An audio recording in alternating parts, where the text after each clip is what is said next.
All right, another day here at the park in the beautiful Shanghai.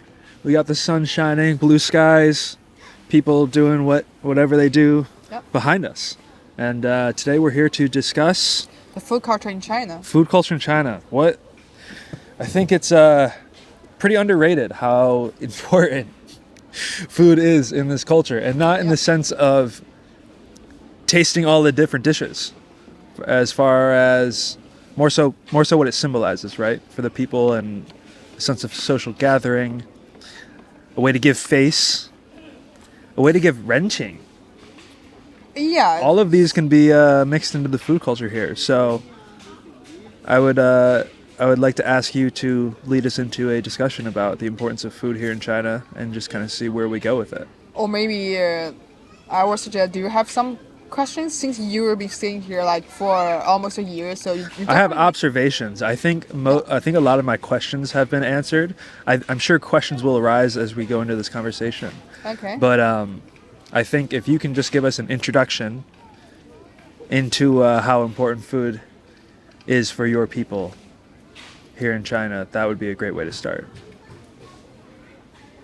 So generally, I feel like I feel like somehow like we actually would be very surprised that if you don't if other people don't take food as like a huge important part of their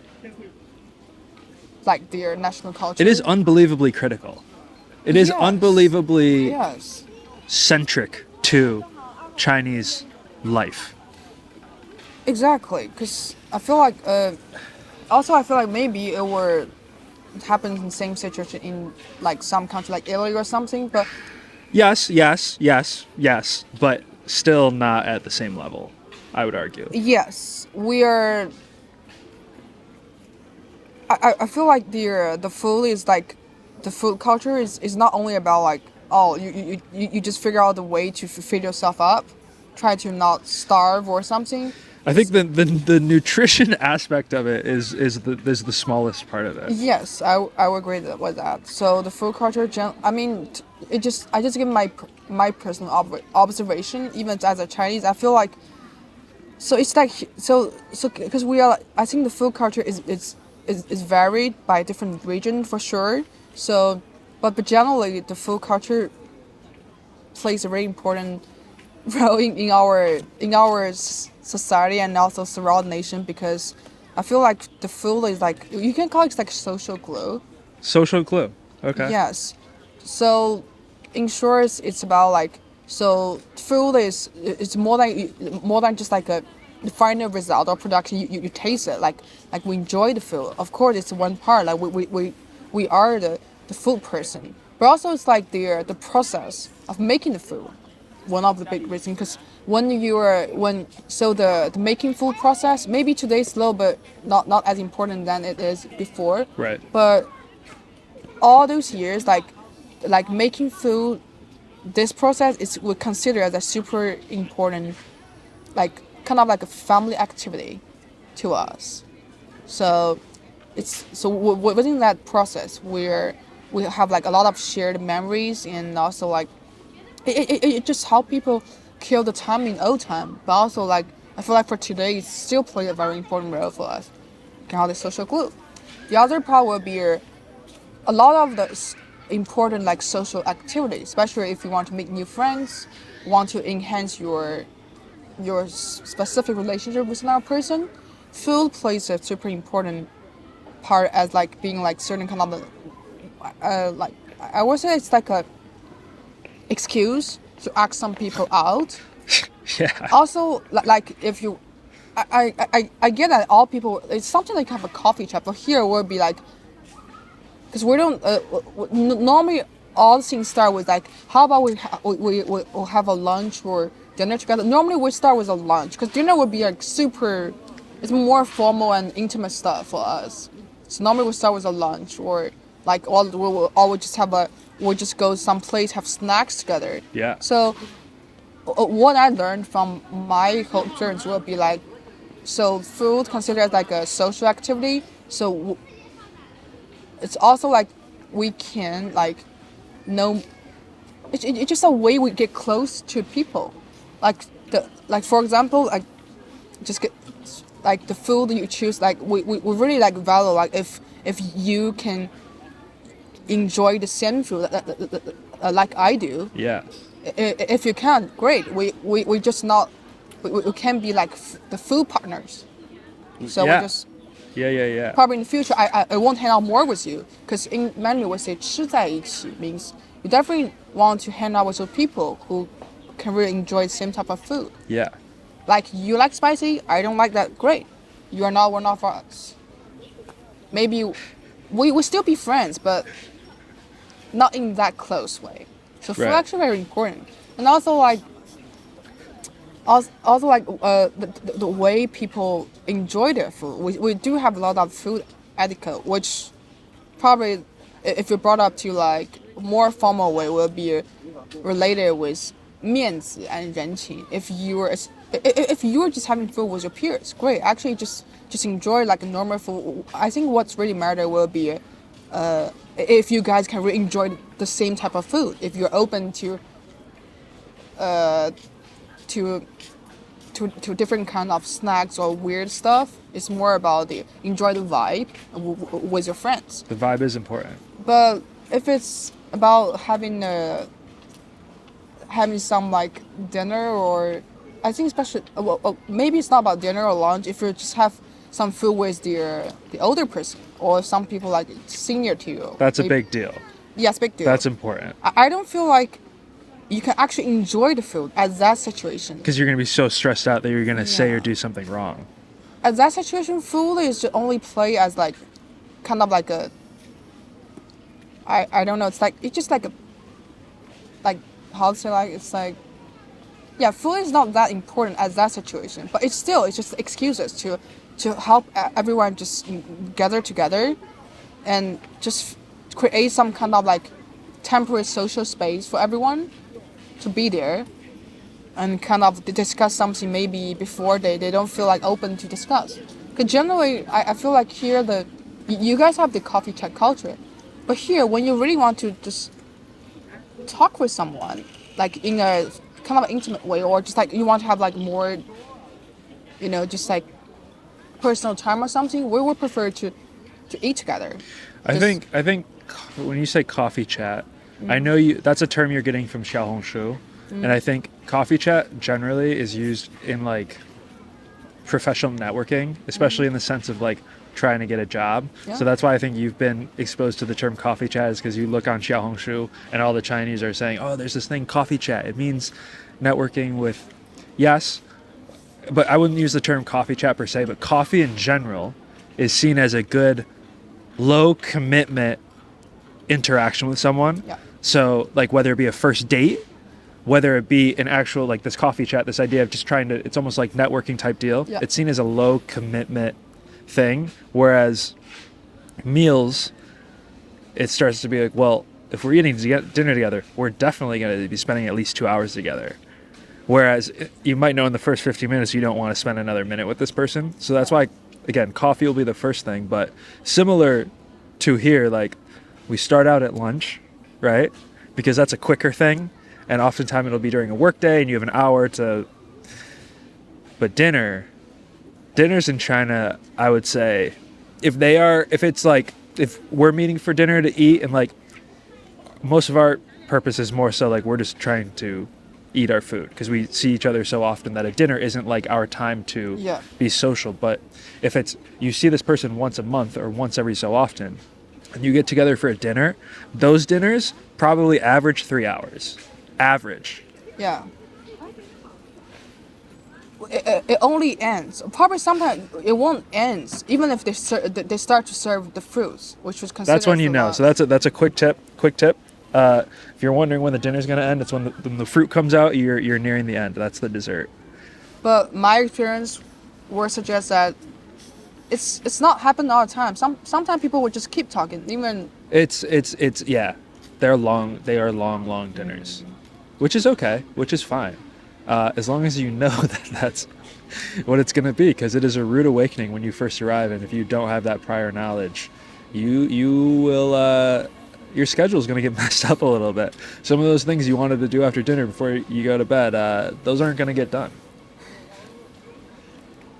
well, the longest one I've experienced is from 6 to 2 a.m. So That's outrageous. yeah. But yeah, which is back to our topic. It's like, so before we talk about like, you asked me like, how would I just summarize the importance of the food in our culture? So we've talked about like it's like social glue. Yeah. Also like, we talk about it's like how it's like it's considered as part of like very important social events, probably a social event for generally all people. Whether it's like the process of making food, yeah, so besides all those like formal dinner when you were like hanging out 3 hours in some nice restaurant, also there will be some occasion which you might maybe we haven't experienced that much because we prefer to eat out. Also, a lot of people will feel that it's weird too tiresome to start whole session start with the prepare food and have a food. Yeah. So, but before the traditional way will be once you visit some people and you start make food with them, then the whole social or Right. interaction starts. So I think there's the social glue aspect of it, as Yeah. you're coining it. But I think another thing that's notable about Chinese and their food is like the pure appreciation and enjoyment of eating. Yeah. I don't know if this is something that you can really comprehend without seeing the counterbalance of perhaps how we do it. But like, there are some people who are quote unquote foodies, right? They really enjoy food. They like this, going to this different restaurant, telling their friends this is a topic they'll talk about. Yeah. Every person in China is that level of enjoying food. Like every person is at a level that we would consider a quote unquote foodie. Like there's a pure enjoyment in it. Like I was thinking like 吃喝玩乐. Like it's eat, drink, and have fun. That's an idiom. Like that's like, what are you gonna go do today? Like 吃喝玩乐, like eat, drink, hang out. I feel like this happens like more often than it should. Is if we're talking about like traveling to a Chinese person and they're like, yeah, I like to go to Thailand often. I'm like, what do you like about Thailand? They're like, 吃水果, like just to eat the fruit. Yes. Like it's like they'll travel specifically for food. And again, these people exist on the other side of the world, but they are like considered this foodie, or like that's their thing. But what I'm saying is every person here is like so appreciative of food culture and trying new things. And that could also lead us into a conversation later about how like the regional aspect of it, how a region will identify itself with a specific type of cuisine, and that is a characteristic of the place, etc. But again, from my perspective, you might not pick up on this because this is just the world you were born into, and that's the norm, is that food is this big thing for everyone and people really appreciate it. But no, it's really remarkable here how if you use the term foodie, like every person is that level of really obsessed with food. That reminds me of the other important role like food play in our culture is, as you said, the foodie. But also, I feel like it's not about we are really, of course, we have the like pure enjoyment from when you like have like when you have like taste the really like nice food or something. We really we do value that enjoyment from what come out the food. But also the other way will be, I feel like food is also like something, the way how connect people from different region, from different parts of the country. So for example, if we're from different parts, did you aware a lot of time when we're open a conversation will be 你吃了吗? I mean, not as often anymore, but yes, that is the first phrase you're taught in a Chinese textbook. So I feel like we do. So maybe it's only my observation and my assumption will be, I feel like people here, the criteria of the happiness for them, like being able to not being starved and being able to have good food, well, all right, is very important to being just happy. to close the loop on the 你吃了吗 thing. So for those who are not super familiar with Chinese culture, or have not made any attempts to learn the language, one of the first phrases you'll learn in a textbook is 你吃了吗, which is you eaten, change particle, like the direction, have you eaten or not? Yeah. Have you eaten? And it'll be, they'll ask it at 1 p.m. or 10 a.m. or 7 p.m. Yeah. Basically, like right after the normal time to eat one of those 3 daily meals. And I perceive it because it is in Shanghai, you will rarely hear it. You'll hear it more in Shanghainese because the older generation speaks Shanghainese, and so the older generation is more used to it because the older generation grew up in a world in which food availability was not something you take for granted, right? And so I see the term nichilima, and it's people I think will use it nowadays like more ironically almost, like it's not actually like, I see it as it was this generation and the previous ones grew up in a world where there was this care for your community and each other, whereas food is this basic thing that we need to make sure everyone has, and there's a high probability that someone might have not had access to food, like have you eaten today? And your expression of care for the other is confirming that they have eaten, and if they have not, encouraging them to eat, and if they do not have the resources to get food to eat, you help with that. That's where I think the term nichilima comes from. Correct me if I'm wrong, but I think that's what it is. And even so, it still expresses something remarkable about food in Chinese culture, which it is also an expression of your care for the other and taking care of the other, right? And another thing the older generation will do is like, they'll tell you you don't eat the right things, you're not eating the proper things to get all the nutrients. So yeah, that's another thing as well that I have noticed is it's also an expression of care for the other, both in terms of have you eaten anything or not, and are you getting all of your nutrients from the proper things. Yeah, I actually will say that your observation is absolutely right.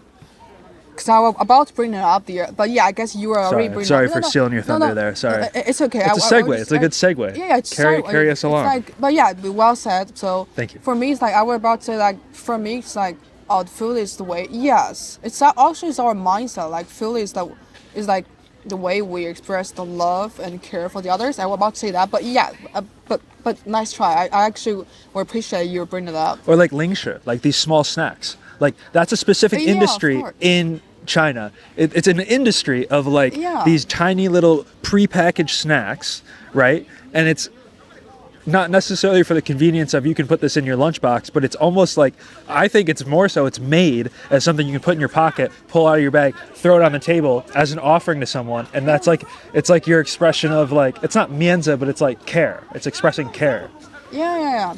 Also, I feel like, yeah, actually, while you're talking about that, I will try to reflect on my own experience when I from like as a little kid and now. I feel like yes, I feel like the food is just everywhere, and it is a very important. I will not say it's like the things that you just live on that. It's more about. It is some sort of the index how we're. So, for example, if we're close friends, probably the way to measure how close we were is how many meals we have together. You know. Sure. Or it's also can be a super important index to measure like the kind of a social relationship with you and the senior person. Right. Like how many meals, especially the dinner we have. Especially on the like super private situation, not just like a group dinner. It's like more like a interpersonal dinner. Just the two of us are eating. Yes, it's Yes. pretty important. Also, I feel like I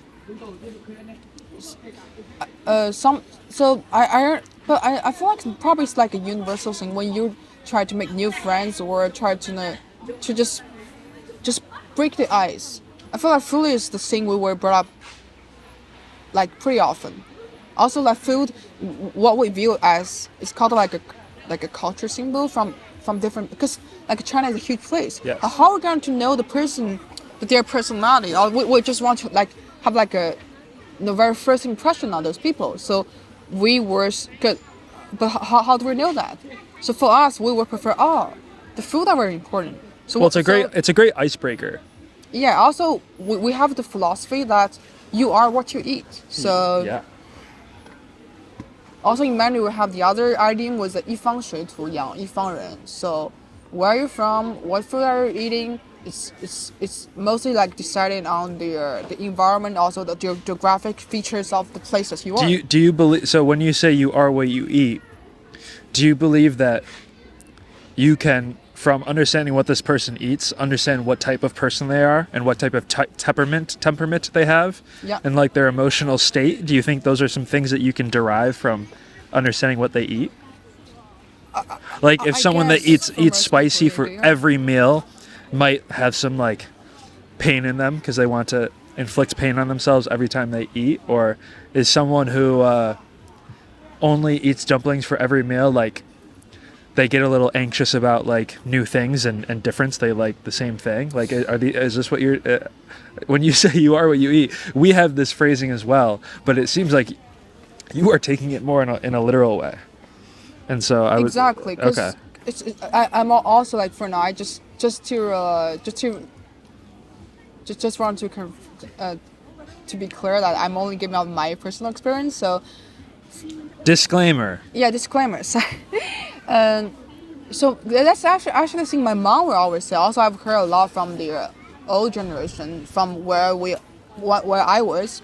It's like when I was pretty young, if you only eat specific kind of food, yeah, of course we love like some kind of the fast food or something, or specific type of vegetables or meat. They will say, oh, you know, like Disclaimer, by fast food you don't mean McDonald's, Burger King. You mean dumplings, wontons, quick vegetables. You don't. What I'm saying is, fast food for the majority of people who are watching this probably means like McDonald's. You mean just quick and simple things. actually, I mean, in my company, they are McDonald's. And Oh, okay. All right, great. KFC, yes. So, because we truly believe you are what you eat, which means, so first is the openness. So, if you can only accept certain kind of food, which means your food palate will be like very limited, which will also reflect your openness to the other things, Right. like maybe the adaptability of the different environments, Right. your personality, Right. why you're willing to open the uncertainness. Yes. Because the thing is, I feel like I don't know if there is something scientific, you know, data to prove that, but Right. but to me, I feel like yeah, actually, it is.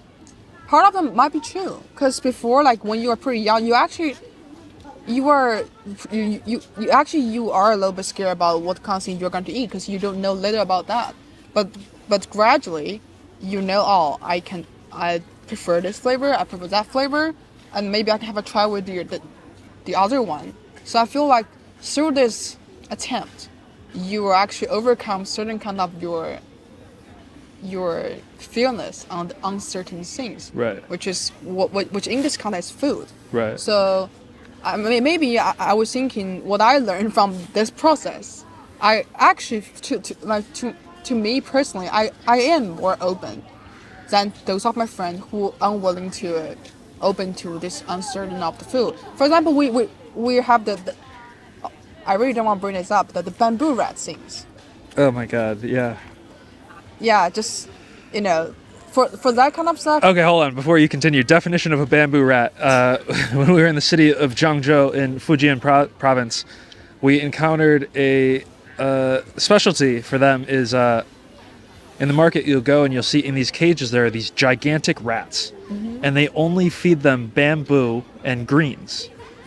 And so they perceive this bamboo rat to be an extremely healthy meat because it's only fed those two things. Okay, so when she says bamboo rat, that is what that means. It'll most likely be cooked in a hot pot, a stew of a sort. You won't see it grilled, or we didn't see it grilled. It is hot pot and most often a clean soup, a clear soup. Okay, so now that we've defined bamboo rat, carry on, please. Yeah. So what I use this as examples, like, as I feel like only to those person who like able to open to a variety of different kind of food, they are more willing to do this kind of like, I would say a challenge to try different kind of food. You know, even if it looks pretty sketchy at some point.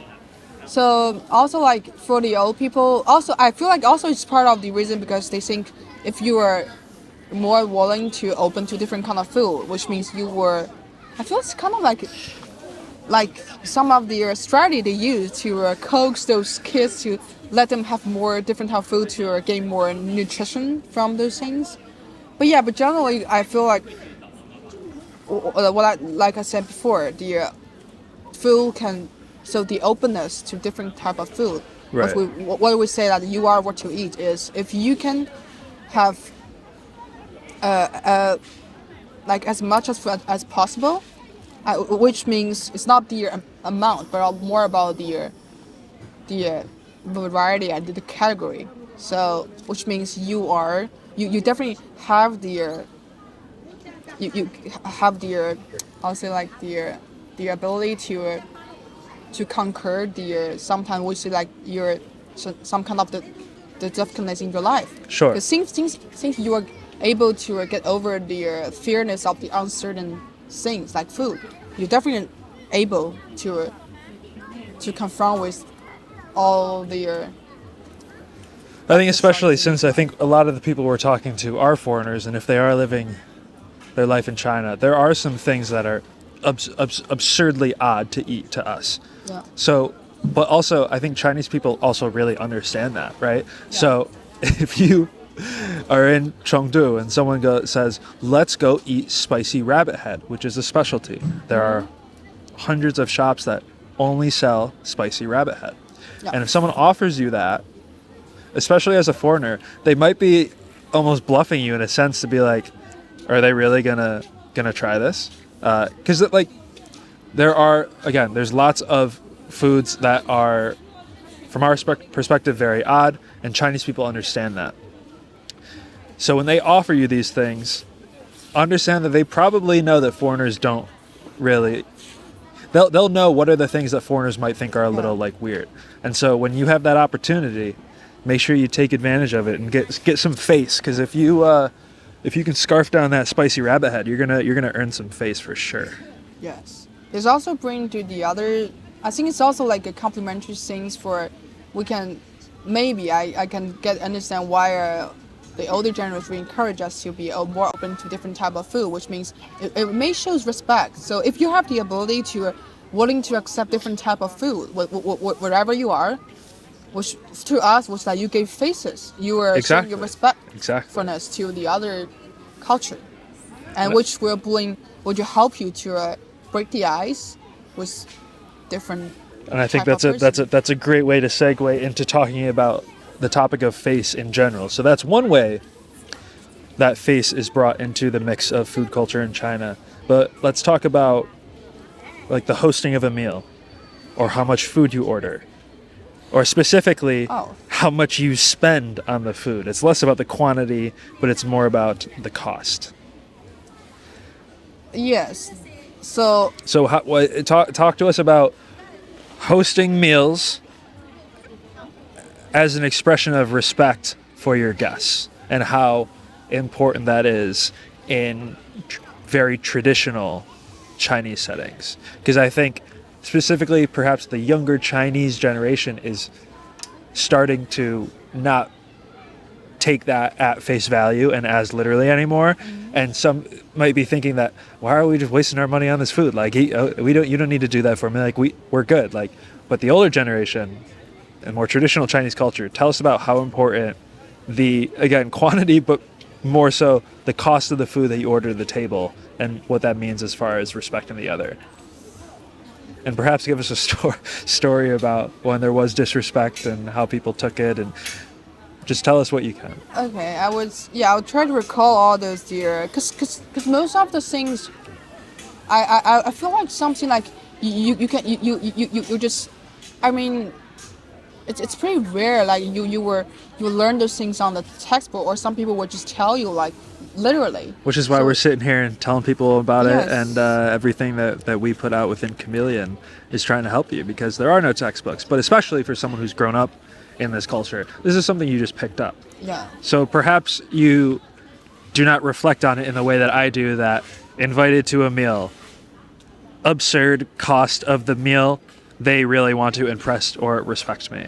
But I think when I bring that up, you know what I'm talking about, and you also have a deeper understanding of it to be able to share with us.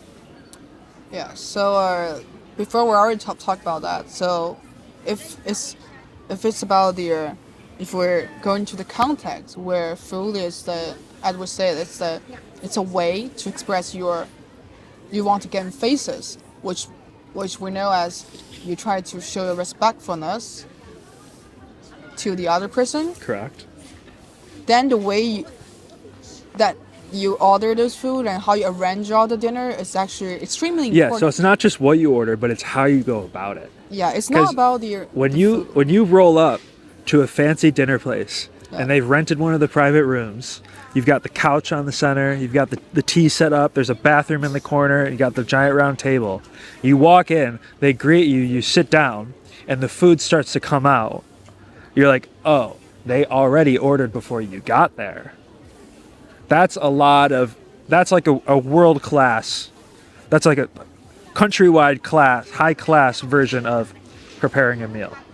You know that's a big deal. I kind of know like You know what I mean? which It's not dinner like you're referring to. well, I think we've had actually a handful that are like these. But again, when you meet at the restaurant, you sit down, and then someone's handing the menu. And they're like, "Don't worry, I got it." And they start to order stuff. That's great. But when you walk in, and the moment you sit down, the food starts to be brought out, like it was orchestrated in a very intense way, and you're like, "Oh no! Like I owe this person at some point." So before we dive into the very specific details or the rules, how they like maybe the things I observed from before, how they gonna do all the stuff. Probably the first thing we can share with our audience was we have to know the intention as you said before. Because only if when you know the intention, you cannot get the idea why they're doing all the stuff. So they must have a reason behind all the behavior. So generally the intention why you're ask some people to have this kind of dinner to enjoy food together is especially it's under the context that you want to like, for example, you want to networking with them, just yeah, we can just but in general it's like giving faces. Yeah, giving faces. So the intention will be you're the guest. We host everything, we organize everything, we just want to bring what we think is the best to you.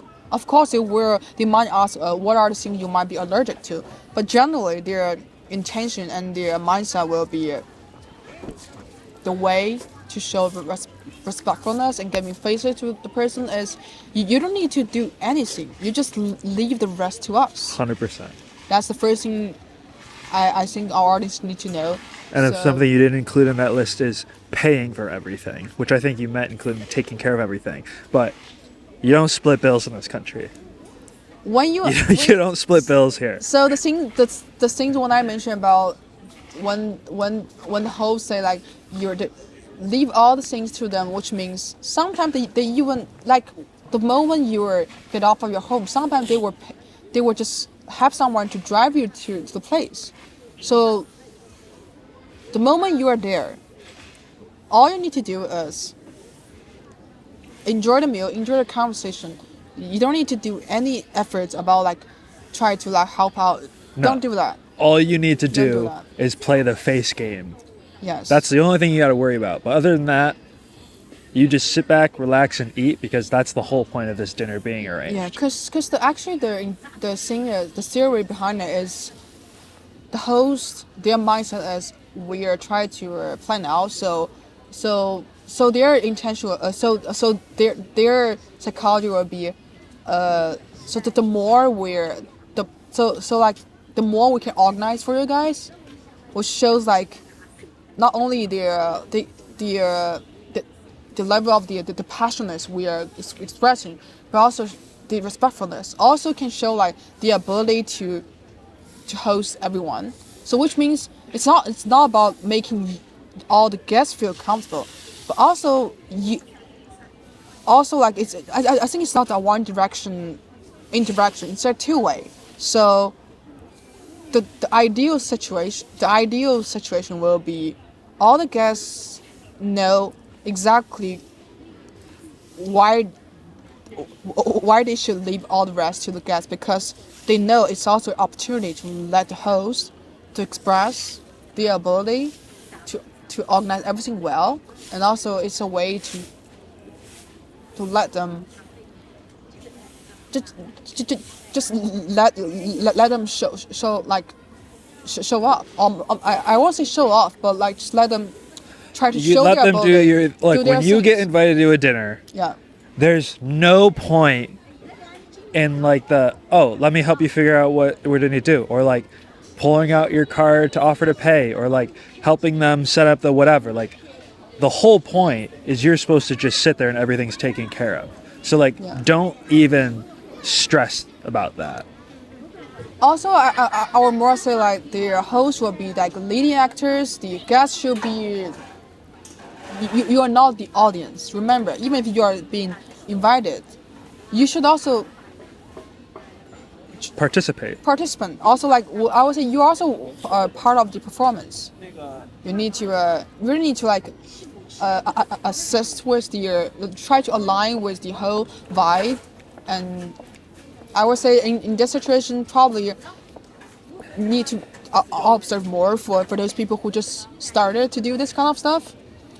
But we're talking about more. I was about gonna yeah. say there are technical aspects to Chinese dining etiquette which I don't feel like is worth getting into right now. Perhaps we can have another conversation Yeah. like this, or we can build something within the community to give some instruction on how to act in these situations. Again, specifically this idea of like dining etiquette. There are rules, there are ways to go about things in that setting. But again, I think today we're just kind of talking about some of the generals. Yeah. But a conversation or some sort of something we can put together about technicals, I think would be super important. But again, today is just kind of an introduction of like what it all means. And again, it's not that intense. And as a foreigner, the foreigner card comes in handy in this country. They know you don't fully understand, but if you make the attempt, if you do those small things like raising your glass and giving a little lower to give respect, if you're like, have you eaten this? Let me get you some of it. If you just do those small things, you're already way ahead, right? So don't stress it too much and think that there's 50 rules and if you get one thing wrong one time, you're done. Like it's not like that at all. Yeah. As a foreigner, they understand you're entering the situation Exactly. without any context of how it works. But since you're here with us and we're going to give you some of the tips on how to go into it, and if you can just do 2 or 3 of the 50 things, they're going to be extremely impressed with you. Exactly. And also, I feel like even if those for audience, if you are the first time to be invited to other situation, it's okay if you can't just do exactly perfect as other people do. As long as you, that's why I bring up the idea of knowing the intention behind all of this food, the food like as a social event. Exactly. That's what we want to get through today. Is like Yes, that's they are showing a high level of respect to you, and I think this is specifically applicable to those who are traveling here for business, or that those who live here as an expat and are in a role in which you are wined and dined often by your Chinese customers, or actually it wouldn't be your customers. If they're your customer, you're probably wining and dining them. Regardless, the people who you interact with, who are taking you out to dinner and they want to impress you, because that's going to happen very often. One, get excited about it, because it is very fun and it is very extravagant and it is a cool experience. And like the whole point is they are there to, as we said, take care of you. Not in the way of have you eaten anything today, let me get you some bread, but this idea of like, I want to give you this luxurious experience where you don't lift a finger. It's going to happen often, and just roll with it. It's part of the game, and I think some of the favorite dinners that we've been to are those that are, it's less of the social sense, but it is like someone's trying to impress someone in a business sense. That's when really it's the whole 9 yards. Exactly. Yeah. Again, also the form can change us all the time. So a lot of time, now people there will be the other super like that's why I won't recommend you just go through all the like super old videos showing like people in super traditional dinners. Yeah, because also like for most of the expert and our audience, probably they were traveling to like more international places in China. So what will happen in there will be, well, they might not bring you to a super traditional Chinese restaurant like where have the cultures or those tea table, but they will bring you a super Western Sometimes, yes. restaurant. Really, again, this is for people who are coming to China or living in China and being brought to dinner as a client. When you're the client, just show up and enjoy it because it will be wild. Now, if you are taking a client or a customer out to dinner, this is where either you're going to need to bring your Chinese counterpart to handle everything, or you're going to need to step your game up a little bit and understand how that works, right? Because it's far easier to show up to this dinner as the client, as the customer. Yeah. Now, when you're the one hosting, that's where you have to have a deeper understanding of what to do because, again, this is a separate conversation, but the way business is done here is a lot of the groundwork is done at dinner. And though your project, your deal, whatever you may be doing is not going to be brought up explicitly at this dinner, what this dinner is about is one, the host is giving an extreme amount of respect. The host is giving an extreme amount of respect to the guests. Yeah. But there's also this like social vetting going on. Can I trust this person? Can we have fun together and enjoy a meal together? Because if we can't enjoy a meal together, I'm not trusting you with $1 million plus payout on this deal. Yes. Also, there's sorry, just to No, please go ahead. It's like why. So it's something I want to so just want to give some additional information about why it's that people can. So having food together can be seen as a kind of like a reflection on to what extent they can trust these people. It's because actually when people actually, because normally in our culture we don't actually dine out with strangers a lot. We prefer to dine with our own family members, a really close friend. So the way like to both sides of person who like even if they do that they might talk a lot on the phone. So like being like physically in this kind of like indoor place. A dinner, and especially a round table dinner, Yeah. and especially a round table dinner in a private room, Yeah. you're in. You're being Exactly. brought in to whatever Yeah. that network or social circle is. Exactly. You're in. So this kind of like situation, which is manually created, is considered as super private, intimate, and sometimes maybe it is uncomfortable, for sure. But that's why people value this kind of thing. They will use it as kind of like a tool to test if we can trust this person, can cooperate with them well. Because at this situation, like, you know, so it's all about like. So I think all people have to like just like compromise a little bit at this situation Right. to make sure everyone feel like comfortable. Well, the idea is you are being treated, but you are also being vetted. You are also being analyzed and examined. Is this a person who we can trust moving forward? Exactly. Again, that's specifically in the business context. You are coming here. You are the customer, right? Yeah. You are being hosted by someone else. Yes, they are treating you 100%, but they are vetting you. Yeah, I was actually about, so for this food culture, actually we're not talking more about the wine culture, but for now, actually all the situation is actually super simple if all the people just do the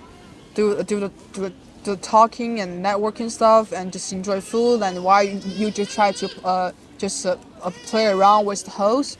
For now, I mean, it's already like extremely complex for most of the new beginners, but in the most rare cases, what makes more complicated and even more scaring is when it's, so the food culture also includes the wine culture. When it's time to pull the baijiu out. All right, we're already pretty deep on time here, but let's touch on this briefly before we close up. Okay, so in China, there's baijiu, white liquor. It is hard alcohol, ranges from 40% to I've seen up to 85%. Yeah. Extremely potent alcohol, okay? And as someone who does not drink, at least in this current phase of my life, this has been one of the more difficult things when we sit down for these dinners.